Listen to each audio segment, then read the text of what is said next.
pétrole, gaz, un système à problème au Sénégal? Pas un système à problème. Je pense bien que par rapport au parrainage, peut-être on va terminer avec ça. Mais d'abord, par rapport à la gestion du pétrole et de nos ressources pétrolières et gazières, son Excellence le Président Macky Sall avait convié presque tous les citoyens obédience que ce soit les politiques et les citoyens lambda le 12 juin si je ne me trompe au CICAT. Maintenant le fa génn ci résultat dafa mel ni ñoom Amadou ñi muy àndal dafa mel ni la fa génn ci résultat neexu leen. waaw foofu soo xoolee bu baax tey soo laajee Sénégalais la moo fa génn résultat sax na la wax xamuñu ko. Depuis concertation boobu. Il n'y a eu aucun résultat. Amul rapport amul décision amul orientation xam nga su ngeen di dajee di waxtaan c'est pour partager ak ngeen jël décision wala ngeen jël orientation. muy seen bureau muy njaboot fu ngeen dajee rek c'est pour partager ensuite ngeen jël décision mais sur la concertation amul benn décision bu fa génn benn ñaar xam nga soo nee concertation ci pétrole ak gaz xam nga pétrole ak gaz président moomu ko état ci boppam moomu ko askan bi ñoo ko moom dafa fekk li ñuy wax ñun ñoo ko fal mu am cër maanaam jiite waxtaan bi pour sénégalais yi ne ko lii lañ bëgg ci pétrole bi ak gaz bi mu fas yéene def ko kon loolu moo tax mu woote woon mais ñun bi ñu seetlee d'abord concertation waxtaan bi ngay def ci benn fan xam nga pétrole du or su or doon 100 francs pétrole di 1 milliard du sax benn kon su nekkee tooguñu woon waxtaanee or pétrole ak gaz moom ñun si sunu xayma c'est 6600 milliards par an xam nga xaalis boobu il faut ngeen toog waxtaanee ko. lu bëri la de. lu bëri la. 6600 milliards par an. par an parce que soo koy natt da nga koy natt ci 75 ans. non waaw coono moom dina toujours dina mës a am parce que doomu aadama moom ci àdduna. waaye dina wàññeeku bu baax. waaw dina wàññi ça dépend naka lañ koy defee ba wàññi coono nit ñi loolu mooy waxtaan bi. parce que dëkk bu nekk da nga soxla am sa modèle naka ngay jëfandikoo alal boobu parce que du dara lu dul alal xaalis la. yàlla si coobare moo ñu ko yónnee. ba pare may ñu si titre de propriété parce que si constitution bi dafa bind ni askan bi moo ko moom suñu neexoon ñu bind ni état bi moo ko moom déedéet askan bi yow ak man ñun ñoo ko moom suñu neexee ñu ne xaalis bi dañ koy def ci benn fonds pour famille yi mu am lu ñu siy jël compal état am na ay dëkk yu ko def dëkk bu mel ni Norvège fonds bi état du ko laal xaalis boobu état du ko laal dañ koy placer à l'extérieur di si jël une partie di ko jox état mais modèle africain mooy état mooy ñëw jël xaalis bi continuer def li mu doon def defar naa si tali 10 milliards defar naa ci grand projet su paree seen dépense du mat seen faju du mat seen jàng du mat kon il faut ñu toog seet naka la ñuy def ba pétrole bi ak gaz bi sur les 50-60 prochaines années naka la ko Sénégal di jëfandikoo ba mu amal njëriñ état bi famille yi ak bépp xeetu secteur donc loolu waxtaan boobu waxtaan bu yaa waxtaan boobu peut-être bu fekkee aboutirul tey ci résultats yi nga xamante moom lañu ci doon xaar est-ce que yéen amu leen ci tamit en tant que société civile amu leen ci une part de responsabilité je m'explique président dafa woote dégg à des concertations loo bokk est-ce que da nga war a toog di xaar ñun la ñëwal bu ñu njëkk de deux présidents dafa woote ni ñëpp fu ñu mënti bokk ça la société civile même des Sénégalais lambda se sont déplacés pour aller là-bas joxe seen proposition ñu jox leen kàddu ñu ne ñun de suñ sañoon suñ pétrole beeg suñ gaz bi ñun nii lañ koy doxale yéen boo leen toogee seen ruq di xaar que ñu saisir leen officiellement est-ce que yéen a ngi contribuer ci développement gis nga Mansour xam naa sa rafet njort moo tax nga fonne que concertation bi mooy ni nga ko waxee noonu la demee demeewul noonu mu demee président dafa toog ba si ak joxe benn jour man sam bopp je m'intéresse à toutes les questions économiques et naturellement pétrole et gaz daf ñu mus a intéressé jóguñu di si wax tey parce que c'est une richesse extraordinaire mais nee naa la bi ñu fa demee gis ngeen ni président moo toog mel ni maître bu toog ay écolier di wax yow loo xalaat nga wax 30 secondes mu ne la toogal yow loo xalaat yow loo xalaat noonu la ko defee tey soo laajoon ñi fa demee waxuma la rek société civile imam yi président association yi tous ils sont dessus parce que fonne woon na ni peut-être président day ñëw lancer concertation bi moom ñibbi nit ñi waxtaan ci pendant une semaine deux semaines dajale conclusions yi ñëw ne ko président lii lañ xalaat mais demeewul noonu benn jour la nee naa la ku fa jóg wax pendant 30 secondes sa intervention fa la yem depuis ba loolu loolu rek moo fi jot am moom mi doon jëlaale note aussi non xam nga président tamit xam nga loo moomul da ngay bàyyi nit ñi waxtaanee ko ne la lii lañ bëgg waaw bu la yàlla na toog nga fekk nag nga jiite nag ci réew moomu waaw su nekkee da nga jiite bëgg ëmb affaire bi nag ndax laa ko wooye je m'excuse du terme woo nit ñi donner l'impression que waxtaan nga fi ak askan bi te mu ngi waaj fi ak octobre jël benn loi boobu su ko jëlee xaalis bi nga xam ni loolu la ñuy wooyee paaru Sénégal dafay dem totalement ci état bi rek yéen du ngeen ci gis dara dërëm du ngeen ko ci am. Amadou loolu dina waroog li nga xamante ni moom la ñu wote woon ci référendum bi parce que am na benn point essentiel boo xam ne da doon consacré non loolu moo tax ñun au lieu ñu jóguñu pour critiquer président bi dañu ne moom def na li muy def nous trouvons que c'est malheureux nu mu ko defee daal en tout cas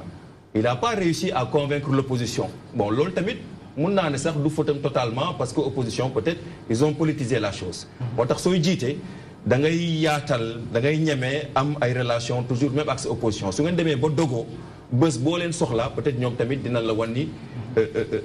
ñoom moom seen pexe moo tax opposition bi ñëwul société civile bi am na ñu bëre demuñu tamit ñun loolu moo tax ñu ne ndégam président bi il a échoué un peu cette initiative bu ñu yem foofu moom na recommencer nañu defaat beneen concertation citoyenne bu gën a yaa bi nga xam ni organisation de la société civile yépp parti politique yépp ñoom seen bopp ci pouvoir bi ak yeneen sénégalais artistes yi bëgg nañ xam xaalis boobu naka la leen di jëriñee presse bi ñu doon wax sànq bëgg nañ xam xaalis boobu naka la leen di jëriñee et cetera que toutes les parties prenantes mën a ñëw ne ñun de sur ces revenus exceptionnels voilà ce que nous pensons être des priorités pour le Sénégal proposition boo fa am nga waxtaan ci ak ay experts ñu wan la lii moo gën lii moo gënul la nga xam ni li fay jógee mooy li ñuy wax un consensus populaire pourquoi mu am solo parce que soo amul consensus populaire tey président Macky Sall mooy ne nii laay doxalee damay jël xaalis bi dem defaat beneen projet terre beneen président day ñëw ne nii laay doxalee beneen président ñëw ne ma damay dem lebi bor donc bu yàggee ce qui s'est passé dans les pays africains xam nga y a des pays africains qui ont du pétrole depuis 40 ans Gabon Congo Angola Algérie Gabon Guinée équatoriale dëkk yooyu soo fa demee tey ils sont presque en cessation de paiement parce que bi pétrole bi daanoo bor yi ñu amoon moo leen ëpp doole donc ils sont tombés ça veut dire que dëkk bu nekk bu am pétrole il faut nga toog tu appelles tes experts et tous les parties prenantes ngeen réfléchir c'est comment ngeen di utiliser pétrole bi pour mu doxal dëkk bi soo ngeen ko deful le pétrole li ñuy wax ça devient une malédiction mais c'est parce que da ngeen ko taataanewul waxtaanewul moo tax ñun l'initiative c'est d'appeler à une concertation nationale très bien une vraie concertation nag un vrai consensus populaire ma daaneel ci benn affaire il y a des candidats par exemple tey dañuy ñëw ne man su ma yéegee damay renégocier contrat yi mais contrat tam doo jóg rek renégocier ko noonu dinañ yóbbu Sénégal centre d'arbitrage dinañ condamner Sénégal sa opposition dinañ la song dëkk bi tamit suñu fajul seen soxla peut-être dinañ tàyyi et tu vas te retrouver isolé très bien et tu ne pourras pas avancer donc moo tax un consensus populaire est nécessaire d'accord Sénégal da ko soxla jamono ji voilà waaw man damay ñëw si benn partie déjà muy ak entreprise Total surtout pour exploitation bi tey ñu dégg un ministre bu fi nekkoon ñëwaat di si waxaat di dénoncer conditions yi nga xamante ne dënkee nañ ko contrat boobu noonu mais ce que je veux dire par là c'est que le Sénégalais lambda ñu toog suñu kër dañuy dégg pétrole gaz Sénégal dina développer mais est-ce que vous à votre niveau vous avez essayé d'intéresser le Sénégalais à la chose publique c'est-à-dire fexe de telle sorte que nit yi bu ñu déggee président woote na ñëpp ko rafetlu c'est ça waxtaan na maintenant pourquoi attendre que président Macky Sall war a ñëwaat toog woowaat nit yi ne leen ñëw leen ñu waxtaanaan vous avez essayé à votre niveau d'aller vers lui et de faire des propositions pour que mu mën a tenir ko en compte mais waxtaanu askan bi ci pétrole bi ak gaz bi mais su si président bokkul mais y a pas de problème il faut pas que ñu xalaat ni que waxtaanu askan bi dafay jaar forcément ci président waxtaan ak li fay jóge tey je donne un exemple tey su ngeen laajoon état bi lan la ñuy def ak les revenus pétroliers mais l'état ne sait pas état du Sénégal mënu la wax tey xaalisu gaz bi ak pétrole bi nii ak nii lañ koy jëfandikoo nii ak nii la changer sunu modèle économique parce que dëkk bu am pétrole ak dëkk bu amul pétrole c'est deux modèles économiques différents ñoom loolu xaalis boobu soo ko xaymaa ba mu leer la il faut nga ne donc man nii laa war a doxee mais tey état du Sénégal mënu la wax. revenu nga ñuy wax revenu. sur revenu je reviens à ma question. sur le contrat. ce que je veux dire le contrat voilà est-ce que ñun amuñu woon droit tey contrat bi ñu laaj ñu suñu xalaat balaa ñuy jël di telle entreprise ou telle autre pour mu seetal ñu suñu pétrole voilà pour moi ñu je xam pense yan que conditions lañ koy je pense que c'est l'inverse qu'il faut faire xam nga débat bi depuis ni mu ñëwee dafa commencer si jiiñante kii jël na rakk bi moo jël loolu du débat sur le pétrole débat de bonne gouvernance et de prévarication mënoon na nekk si suuf bi wala sur les marchés publics loolu du débat sur le pétrole mais waxtaan bi noonu la ñëwee c'était utile parce que tax na ñëpp vigilant waxtaanu contrat bi loolu mooy relation ak bi nga am ak benn société pétrolière loolu il faut ñu commencer seet xayma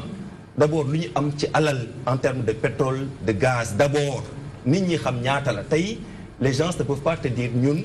sur les 75 prochaines années à peu près lii mooy alal bi ñu am parce que alal dañ koy xayma ça on l'a pas encore fait deux ñu ne nii lañ ko bëgg répartir bëgg nañu moitié wala tiers bi dem pour les sociétés étrangères bu boobaa dañuy soog a mën a apprécier contrat yi ne tiers bi peut-être dafay dem ci état bi parce que dafay def ay infrastructures ñu ne tiers bi peut-être dafay dem ci ménage yi ci famille yi donc loolu balaa ñu koy def il faut qu'on ait les informations justes ba pare il ne faut pas justement qu'on réagisse par rapport à des contrats et des accusations on revient à la concertation sénégalais il faut que ñu toog ñu jël information bi yëpp teg ko d'accord pas waxu jiiñante pas waxu yaa sàcc yaa jël ñu ne lii la ñu am dans les 75 prochaines années lii mu nga la ñu yàlla may naka lañ koy partager waxtaanee ko li ñu fa génnee bu boobaa mun nañ réexaminer contrat yi ne ak kon contrat bi de méngoowul ak li askan bi bëgg contrat bi méngoowul ak sunu trajectoire de développement te ma ciy yokk benn affaire bu sew xam nga dañuy ne fii ak 75 ans lañ ko war a xool fii ak 75 ans 80 ans xam nga ban at la mooy 2100 te soo waxee 2100 yaa ngi ree dafa mel ni dafa sori mais damay ne man sama doom yàlla ñu ko fekkee su demee ba am 60 ans bu amee doomu 20 ans 2100 jot na nga ne sa doom sama doom waaw soo amee 60 ans waaw am benn doomu 20 ans 2100 jot na très bien xam nga loolu yàggul xam nga tax mu am solo fii ak 2100 population Afrique bi dafay toll ni population mondiale dafa mel ni tey ñu jël toute la population mondiale indi leen fii ci mim réew xam nga lu tax mu am solo xaalis boobu yàlla jox ñu moo ñu mun a may ñu ne ñun on a les moyens de financer notre développement dans les 75 prochaines années. Très bien. Oui, solo. Peut-être il faut que nous avancions dans un tout autre registre. Si nous avons ci walum li nga xamanteni mom lañuy ciowé ci jamono ji muy walum parrainage bi. Ñu dégg Amadou ni système bi niñ ko taxawalé visé wul lenn lu dul écarter ñi nga xamanteni moy candidature indépendante. Sur quoi ngay basé wu pour mëna wax que ni candidature indépendante en tout cas ñu ci amul chance trop duñ jall. Lolu mom lu leer la. Je vais te donner un exemple. En 2 minutes. Su nekkee yow da nga am 5% de représentativité. Candidat bu am 5% de représentativité maanaam ci 100 électeurs yow am na 5 yi nga xam ni yow la ñu bëgg loolu mooy am 5% de représentativité. Ok soo buggee am 65 000 signatures. Si vous avez 65 000 signatures, vous avez 5% de représentativité. Il faut que vous ayez 1 300 000 électeurs. 1 300 000 électeurs, vous avez 5%. 5%, moi, je 65 000. Vous savez, vous avez un bug. Et là, je vais vous dire les signer parce que, comme il l'a dit, peut-être que vous ne pouvez pas signer. Si vous avez 1 300 000 électeurs sur 3 mois, tu vas rencontrer à peu près 400 000 électeurs par mois. 400 000 électeurs, ce que vous avez fait, vous avez 50 cœurs pour gagner une signature. Lolo, si vous avez fait le minimum, hein, ça va te coûter entre 120 et 150 millions pour effort pour gagner des défis. Donc ça veut dire que personne ne pourra le faire. Donc là, modeste, vous avez sa khalis, dem jëndi ay signature. Madame, vous avez une association. Nga jox ko 1 million. Et c'est pas la bonne solution. Ça veut dire que dañu financiariser l'élection bi. Ñi am xaalis ñoo mëna dem jëndi signature. Mais ñeneen ñi nak parti politique yi nga xamni ñoom am nañ ay représentants ñoom mën nañ fëgg seen gars yi ci département yi rek ñu génnee signature yi. Mais un indépendant bi nga xamné xamaguñu ko bu baax. Pour mu tek organisation dem jëli signature. Moi je peux vous dire que da fay jafé. Élection bi su joté, il n'y aura pas un seul indépendant. Waxuma indépendant nak waxuma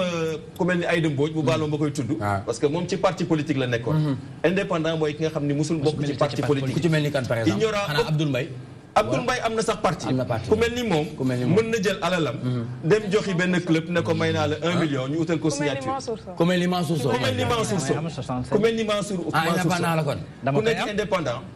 il n'y aura aucun indépendant qui va participer à l'élection présidentielle. Très bien. Il n'y aura que peut-être 4 ou 5 candidats qui viennent de partis politiques. Très bien. kooku moo doon objectif bi. moi je suis rek ci deux trucs rek man laay taxaw ci ñaari mbir yoo xamante ni mooy ñaari waxtaan benn bu njëkk bi ce ne sont pas des questions mais c'est un constat boo xamante ne moom laa defal sama bopp de toute façon mooy wàllum pétrole bi ak gaz bi monsieur Guèye a abordé ci benn sens u du woon affaire u jiiñaate lañ waroon a def mais pétrole bi bañ ko indee ak affaire gaz bi